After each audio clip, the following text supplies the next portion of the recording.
Hello and welcome to another episode of the Mark Moss Show, where of course we're always talking about the decentralized revolution, talking about the way the world is changing, yes, right before our very eyes. You don't need me to tell you that. You already know that's the case, but we talk about it moving from a world of centralization, central planning, globalization, all those big words, and really moving back into a world of decentralization. That's what we call the revolution. The world is changing. Of course, we look at it through the lens of politics, finance, and technology, so you can really understand and get the full context of exactly what is going on. Of course, that technology is Bitcoin, the decentralized technology that is changing the world. And we got a big show coming up for you today. We are going to break some big things down for you. We're going to talk about the global banking cartels path to control with a central bank digital currency, yes, a CBDC.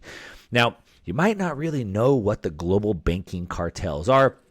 Sometimes I like to refer to them as the banksters, sort of like the gangsters of the past, but now they're the banksters. And really, that's basically what we have. We have the mob. We have, criminal enterprises that have made their way into the White House, into the banking system. And I think it's probably always been that way. One of my favorite books, written a few hundred years ago in the late 1800s by Frederick Bastiat, it's called The Law. I highly recommend it. It's like a booklet. You can read it in about an hour, The Law. And he talks about a concept called legal plunder. And through legal means, by passing laws, they can impose plunder or, yes, theft, right? So they can take your money. And that's really what these global banking cartels have done. I'm going to break that down and talk about how there's this long path to central bank digital currencies, to CBDCs, which are the final piece in their puzzle to have total control and dominance. So we're going to break down who these global banking cartels really are. Who's at the top of the heap? Who's at the top of this org chart? Who's behind it? When was it started? Who are they? Everybody wants to know who they are. Well, I'm going to name them off. We're going to go through their names. We're going to talk about how it was created, why it was created, what purpose it was supposed to serve at the time. Of course, we're going to talk about how that's changed. We're going to then go into looking at what they have been saying recently. That tells us exactly where they're going with things. Hint, hint, hint, CBDC. More importantly, why they want to do this. We're going to talk about that, what they're hoping to achieve with this. And of course, like I said, it's what they're telling us. We're going to go directly to the source and look at what they said. We're going to then take a look at why all of this matters. Why should you even care? Does it even matter? I mean, we'll get into that, why it matters, why you should be caring about this. And then ultimately, I don't want to leave you hanging. So at the end, we're going to talk about how you can be prepared for this. We'll use historical examples of this and what you could have done in times past so you can get a better understanding of what you should be doing moving forward. So we got a big show. You do not want to miss this. Now, let's just say that you can't listen to the whole thing right now. Don't worry. I got your back. You can just catch me anytime on the podcast. Just search the Mark Moss Show on your favorite podcast player, iTunes, the iHeart Music app, etc. You can find me. And if I could just ask for a small favor, please, when you open up your podcast app, if you could just leave me a review, I would just be so ecstatic. It would really help me out. It would help other people find this show. So if you got any value at all, just please click on that button and just leave me a review, preferably a good one if you like that.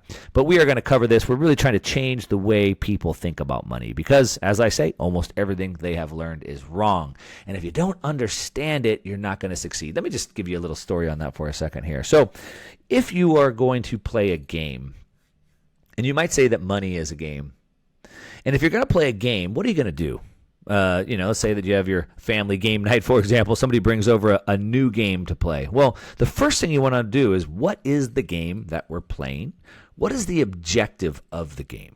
What am I supposed to be doing in the game? How do I win the game, etc.?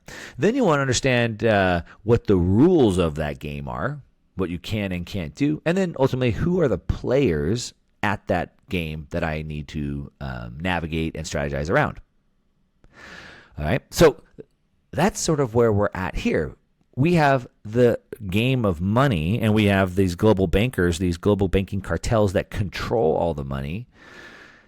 But what is the actual game? What is the objective of the game? Who are the players of the game? And what are we trying to achieve here? And since everything you've learned is wrong, because of course, unfortunately, the the education system purposely misleads you or omits information that you need. You don't know it, but don't worry. We're here to change that. So let's dig into this and understand who these players at the board are. Really, I should say, who's controlling this game that we need to learn and strategize around. And so we're talking about the global banking cartels. Now, when I talk about global banking cartels, I'm talking about I guess global banking cartels. And just like any other cartel, just like you might imagine like drug cartels down in Mexico, for example, or in Colombia, there's hierarchies. So you have the lower level banks or cartels all the way up to the leader, right? Which used to be El Chapo. I don't know who that is anymore. I think they're still scrambling for that. But in the banking system, we have sort of the same thing. Now, I'm just going to run you through a little bit of history here. If you go back into the early 1800s, and this is American history in the United States specifically, you had something known as the free banking era. And what that meant is basically you just had people just randomly setting up banks. And they were free to open up banks because, yes, we live in a free country.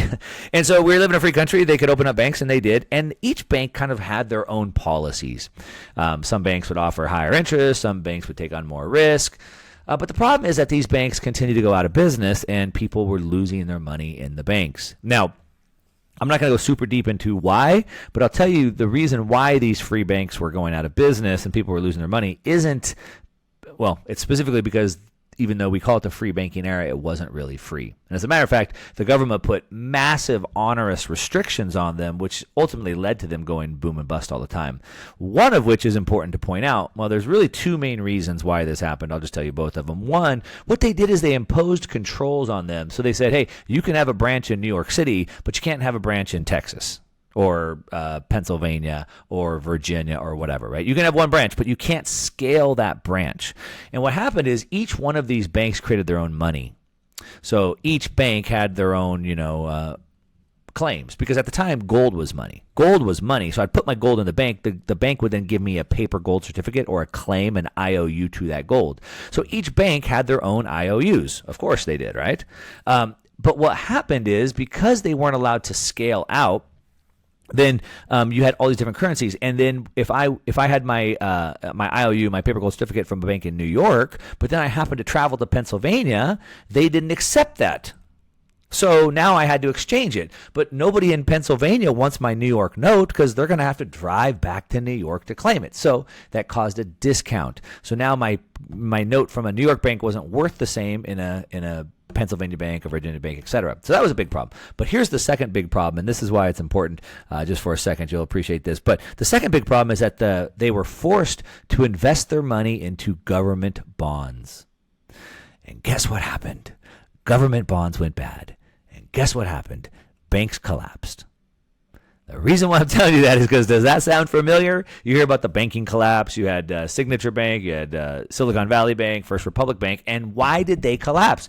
Oh, because they took their depositors' money and put it into government bonds. The government bonds lost their money, and they went out of business too. So the Federal Reserve was created to supposedly fix that problem, but of course they haven't done anything. Now, I want to just back up just a little bit because it's important to understand this. At the time, J.P. Morgan was the most powerful bank in the United States, and the people weren't really happy about that. Now, you know that there's a saying, it's not a saying, it's actually the quote from Henry Kissinger, and he says that if you control the food, you control the people. If you control the energy, you control the continent. If you control the money, you control the world. Mayor Rothschild famously said, give me control over a nation's money, and I care not who makes its laws. So ultimately, it's about control of the money. And people weren't happy with how much control J.P. Morgan had over the money. So this massive backlash rising. And so J.P. Morgan had this great idea. What we should do is we'll create something called the Federal Reserve. And the Federal Reserve will sort of be like the central bank above all the banks in the United States. And then we'll make it look like it's sort of like this, institution. And what it will do is it will deflect all this angst and ire towards J.P. Morgan, and it'll put it over to the Federal Reserve, and it'll look like this public bank. And that was his plan. Now, it's important to understand that so you can understand the next phase of how this global banking cartel got built up. But, like I said, gold had been money for 5,000 years before these central bank currencies, central bank notes or these gold paper gold certificates really got their got off the ground. And gold is really still holding its value today. I talk about gold quite a bit because it's a way that you can protect your wealth from inflation. A lot of people want to know where I get my gold. Well, I've been working with a company called Universal Coin and Bullion, who has very low prices on the most popular silver and gold bullion. Universal Coin and Bullion. I trust them because the CEO of that, Mike Fulgen, is he wrote a consumer alert on gold coins with the Texas Attorney General. They have really low prices, and they have a special deal for my listeners. You can get a 1-ounce gold American Eagle coin, which is the most popular gold bullion coin in the world, at his dealer cost of 3.5% over spot. And you can get it shipped for free if you mention me, Mark Moss. Just call 1-800-UCB-GOLD. Again, 1-800-UCB-GOLD. Or you can go online to universalcoin.com/Mark Moss. Again, universalcoin.com/Mark Moss. How do we get a sovereign nation like Germany, who just lost this war, and now we say that, well, they need to now pay to rebuild everything? And how are they going to do that? Who's going to manage it? Who's going to make sure they pay, and all of these things? Well, don't worry, they got a plan. Introduce the BIS. That's the Bank of International Settlements. And the Bank of International Settlements was basically created at this time to allow or to help Germany pay back the reparations that were owed. Now, some of the names that were behind this are Owen D. Young, of course, J.P. Morgan, Thomas Lamont, S. Parker Gilbert, Jackson Reynolds. So when you want to know who they are, there you go. Like I said, there's other names: Shepard Morgan, Warren Randolph Burgess, Walter Stewart. There was also some Belgian officials, some German central bankers as well. And there was also political positions inside the Herbert Hoover administration inside the United States, which allowed the Federal Reserve to help set up this BIS system. But the U.S. was able to retain the roles of the BIS chairman and the president. And so that's how this was created. This is why.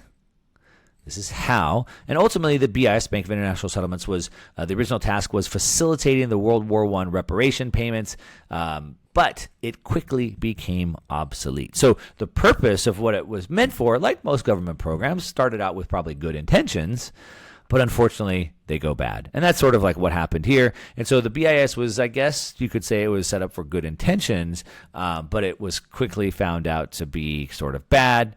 And nations around the world started to divest or pull out of that for a lot of different reasons. There's a lot of accusations of the BIS, really being involved with Germany involving the concentration camps, taking the liquidation of gold, from all the people that it was confiscated from, including gold fillings and teeth from people, unfortunately, that went through the concentration camps, and so much more. So a lot of bad things happen there.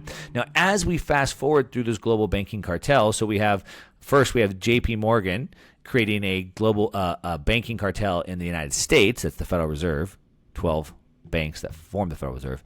Now we have a global banking reserve that's headed up by the BIS, the Bank of International Settlements, which of course J.P. Morgan is involved in as well.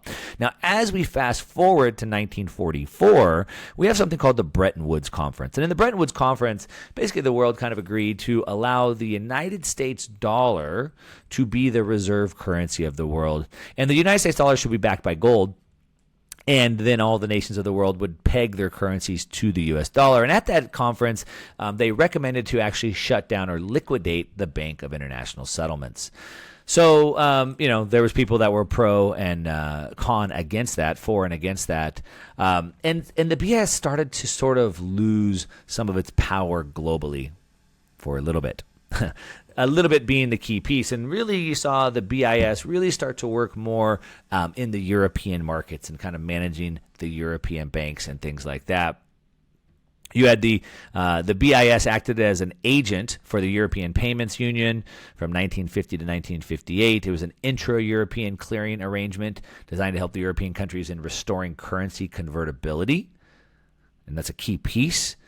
They were helping European countries in restoring currency convertibility and free multilateral trade. That's an important piece because we're going to come back to that. So ultimately, if all these countries have different currencies, how do they convert one to the next so that we can have multilateral trade? This is what the BIS was working on back in 1950s.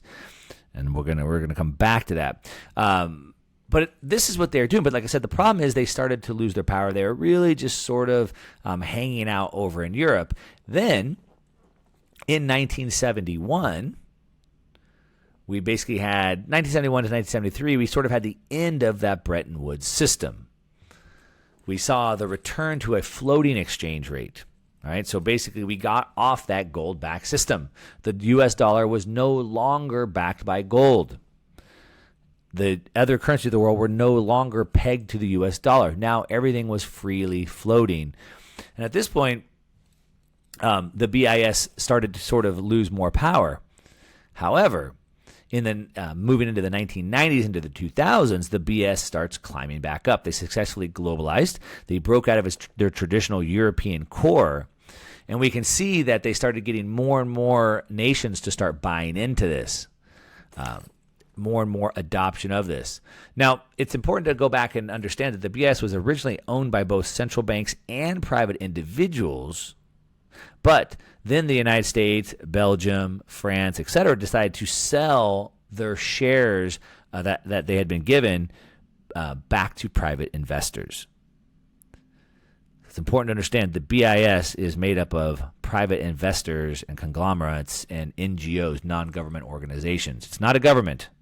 It's the banksters. It's the global banking cartels that control this, that own this. And of course, like I said, who controls the money controls the world. And so you have all these central banks around the world, Central Bank of Canada and the Bank of England and the European Central Bank and the Bank of Japan and on and on and on. And above all of them sits the BIS. If you looked at a company org chart, that's how that would look.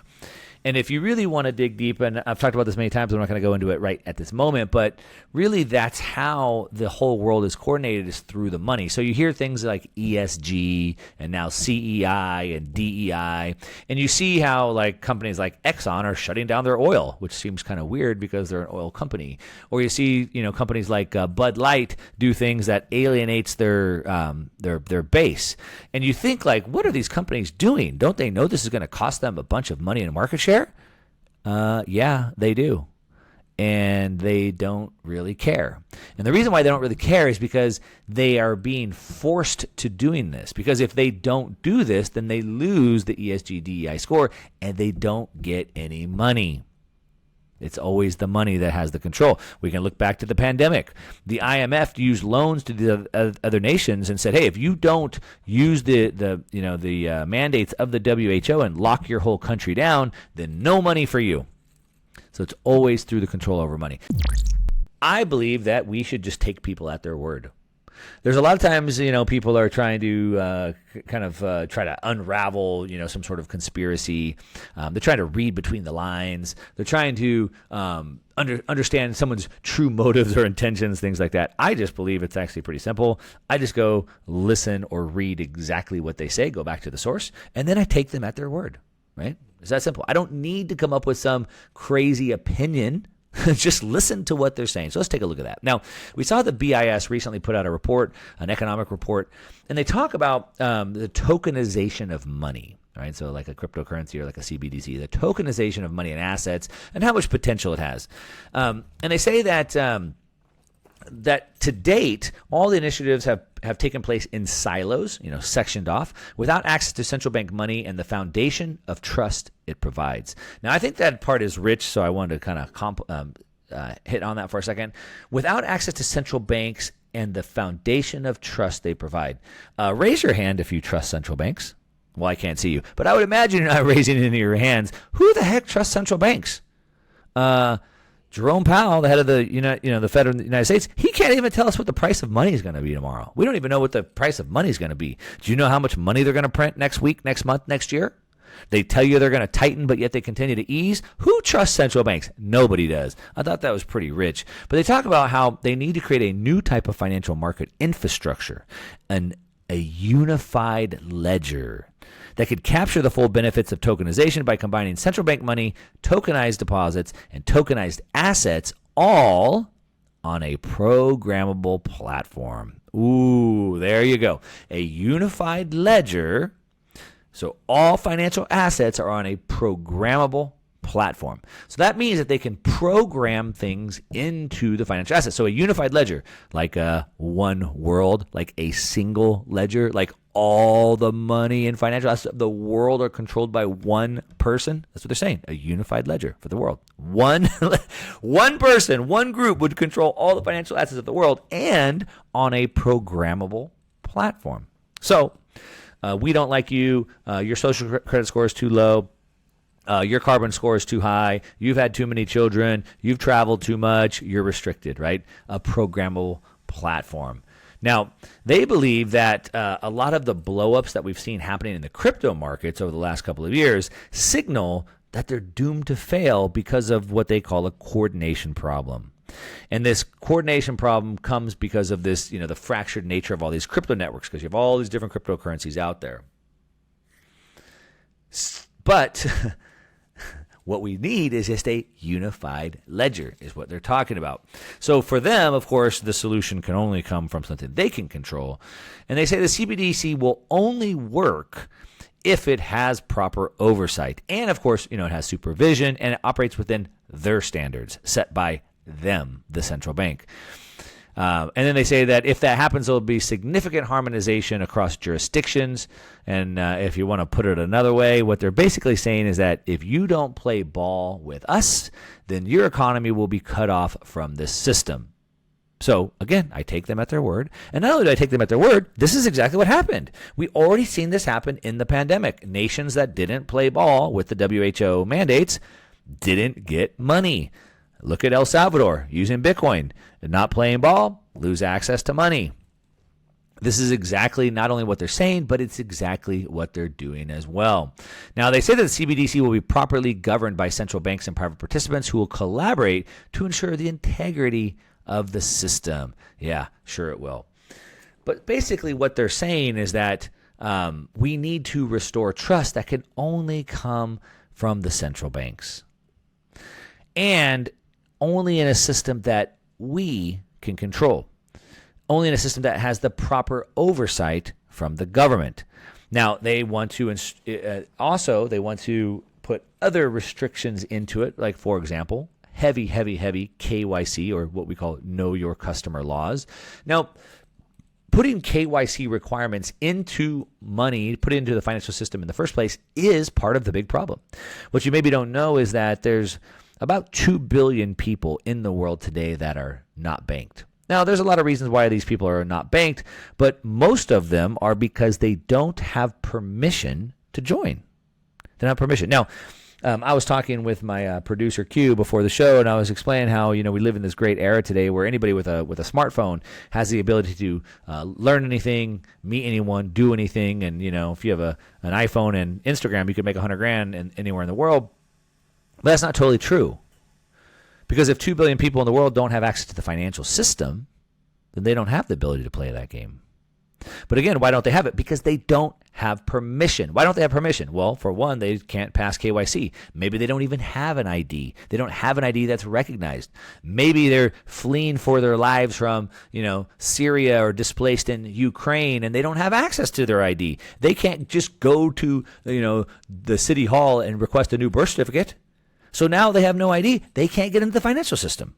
Or maybe they're from some far-off village in Africa that doesn't offer proper ID. Or maybe they just happen to be a 15-year-old kid that was born in Iran, and because of sanctions, they're not allowed to join the financial system. We can go through the numerous reasons why, but that's one of the big problems. And so, what these global bankers want to do is they want to create a system that's much more inclusive.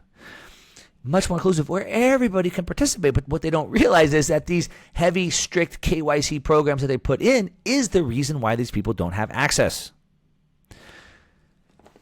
Now, the BIS continues talking about, more things they want to do. There's the head of the BIS is this guy, Augustin Carstens. Maybe you've seen him. Not to fat shame anybody, but the guy's got to be 300 or 400 pounds. So if you've seen him, you can't miss him. But I've played a couple times on shows previous, some clips from him talking about what a CBDC is and isn't, and how it varies from actual cash. And he said the problem with cash is that we don't know who has or who uses a $100 bill. We don't know that person. But with a CBDC, we're going to know everything. We'll know who has it. We'll know what they're spending on, and we can even program his ability to do that, or prevent his ability to do that, and stop him from doing that. So total control is what he's selling. Now, why does all this matter?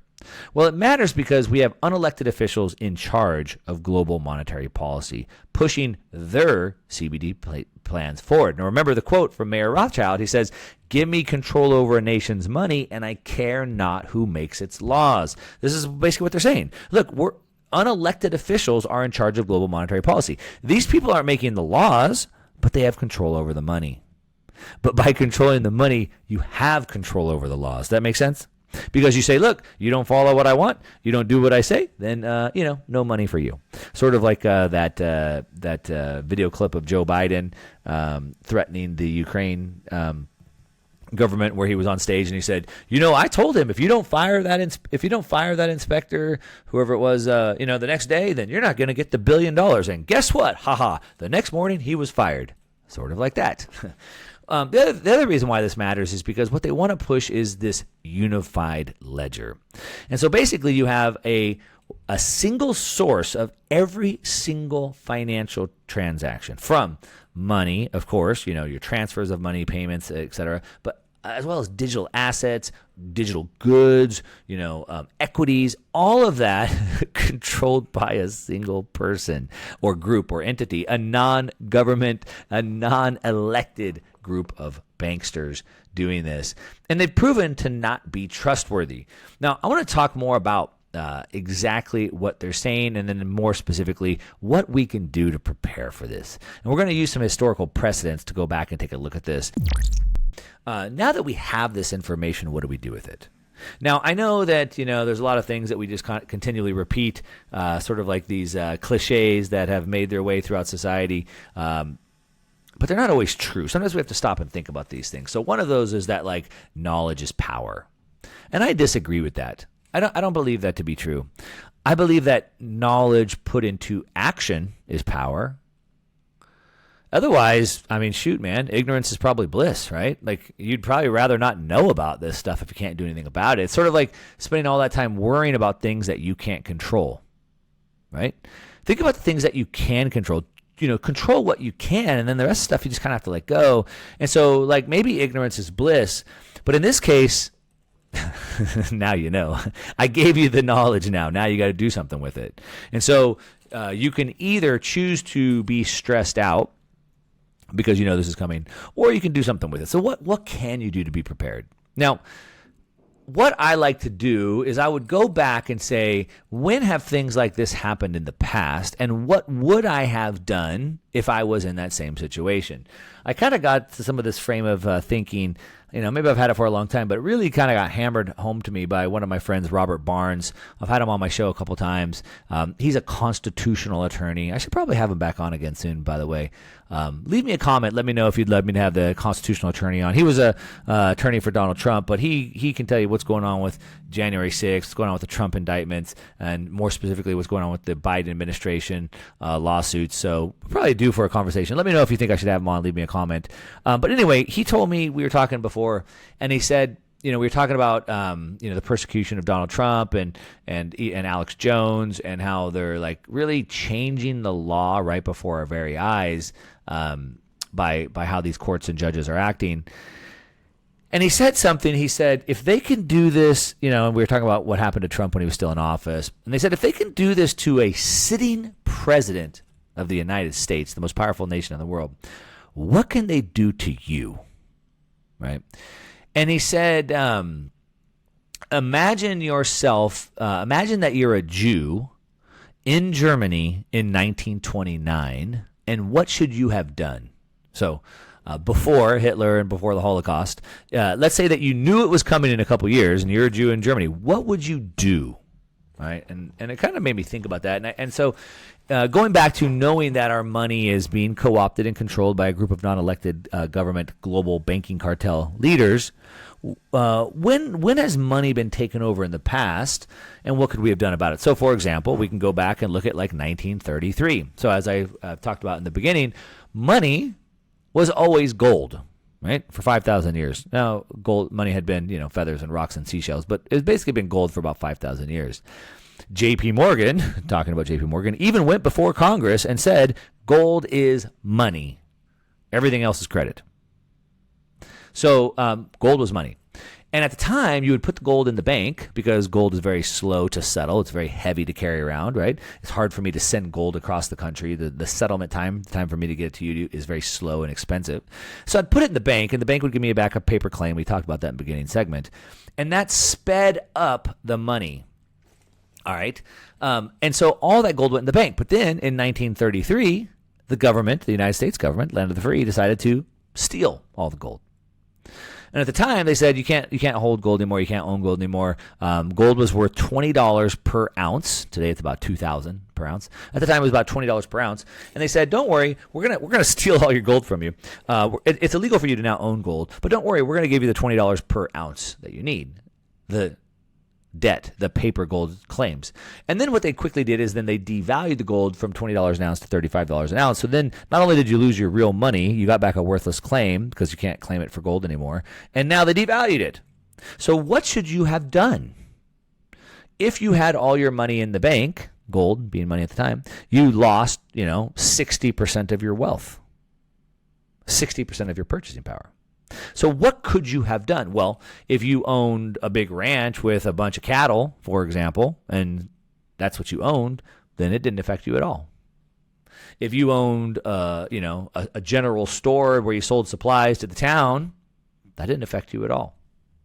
So if you held their money, remember in the first segment we started talking about understanding the game and understanding who the players and what the rules are of that game. And so if you're playing their game with their funny money, we'll call it, then you're going to be subject to their control and their rules. So if you had the gold in their banking system, the global banking cartel system, then they can just take your money whenever they want. We've seen it happen in Cyprus, and we see it happen every day. If you put $100,000, let's say 3 years ago you wanted to buy a house, and you lived in Midwest somewhere, it was going to be $100,000. But you decided, I'm not going to buy the house. I think prices will come back down, so I'm going to put the $100,000 in the bank. Well, today that $100,000 won't buy you that house anymore. Now that house is $150,000. So what they've done is they've stolen your money without actually taking your money. So what does that mean? You have 100,000 units of currency, and you still have 100,000 units of currency. The problem is those 100,000 currency units just don't buy you as many things. So what they did is, even though you have the same units of currency, they've stripped the value or the purchasing power from those. And so they're stealing them from you. So even though they actually did take the gold in 33, even though they did take the money in Cyprus, today they're not really taking the money, but they're taking the value out. But you can choose to opt out by not playing that game. So I said you could own a ranch with cattle. You could own a business. You can also own Bitcoin. Right? So Bitcoin is outside of the system. And a quick story on how I got Bitcoin for the first time. I was an internet entrepreneur. I'd been in tech for a long time. Bitcoin had come across my plate, my lap. I looked at it. I saw it shooting up in price in 2013, and then it collapsed, and I kind of lost interest. And then in 2015, I was going through a process where I was really trying to diversify my risk, specifically inside the United States banking system. And I was looking to open up trusts and bank accounts in other countries, and specifically I was looking in Hong Kong and Panama. I started working with an attorney in Panama to open up a bank and move money just because I just wanted to diversify my risk. And that's when I took another look at Bitcoin. I was like, that's the same thing. It gets money out of the banking system. And so I did. I bought Bitcoin in 2015. It was about $300. But specifically for this purpose, to minimize my risk to the global banking system. So that's how that you would do it. If you were in 1933, that's how you would have done it. And that's how you would do it today. Don't hold any more dollars than you can afford to lose might be a way to look at that. So think about the money that you have in the bank, what the global banking cartel is doing, what game are they playing, what rules are they playing by, what have they recently told us, and more specifically, what have they done in the past, and then what should we do to protect ourselves? Diversify out of the bank, buy assets that they don't control, and use a different type of currency like Bitcoin that they don't have under the control. And of course, the reason why they don't like it is for that very purpose. because they can't control it, because they can't steal your wealth through inflation, and because they can't censor your transactions, and because anybody can join this. It's permissionless. Anywhere in the world you can join it without permission. You can use it because it's borderless, and it can't be stopped because it's censorship resistant.